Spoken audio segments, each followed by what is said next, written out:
দাদা কিছু বলবেন, এই যে প্রণাম করলেন মা বর্গনাথে জাগ্রত, তার মন্দিরের সামনে এই যে নোংরাটা দেখুন, আপনি নিজের চোখের সামনে দেখুন,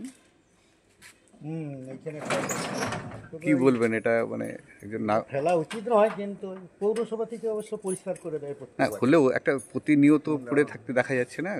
এখন তো বাইরে থেকে অনেক পর্যটক আসে। ফেলাটাই ভালো, ঠাকুর দেবস্থানে না ফেলাটাই উচিত। কি নাম দাদা আপনার? তারাশঙ্কর আদর।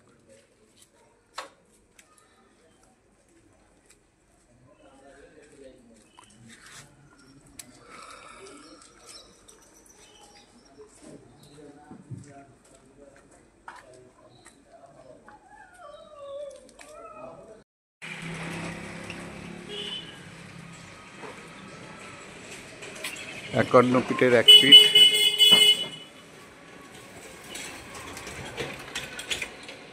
দেবী বর্গা মন্দিরের সামনে,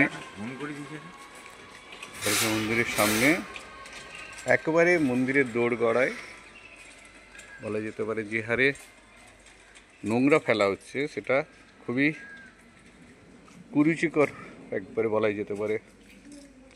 এবং মন্দিরের সামনে এরকম নোংরা না ফেলাই উচিত, কেন পবিত্র জায়গা এটা, তাই না? পবিত্র জায়গা তো অবশ্যই, দেবীর 51 পীঠের এক পীঠ। কি হ্যাঁ, আপনার কাউকে কিছু বলেন না এখানে যে নোংরাগুলো ফেলে দিয়ে যায়? হ্যাঁ বলেন কিছু কাউকে?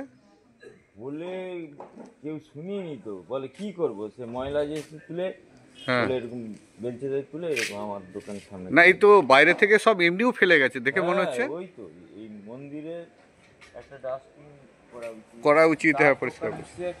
আপনার দেখেন দুর্গন্ধ তো হয় এখানটায়। শুনেনি ডাস্টবিন ছিল, উঠে গেছে না, মন্দিরের একেবারে দোরগড়ায় এরকম হয়, তারপরে ওই একটু পরে এসে সব তুলে নিয়ে চলে। না, হলেও মন্দিরের দোরগড়ায় নোংরা ফেলাটা তো বন্ধ করা উচিত। হ্যাঁ, একটু দূরে কোথাও ফেলুক বা কোথাও একটা জায়গা করুক।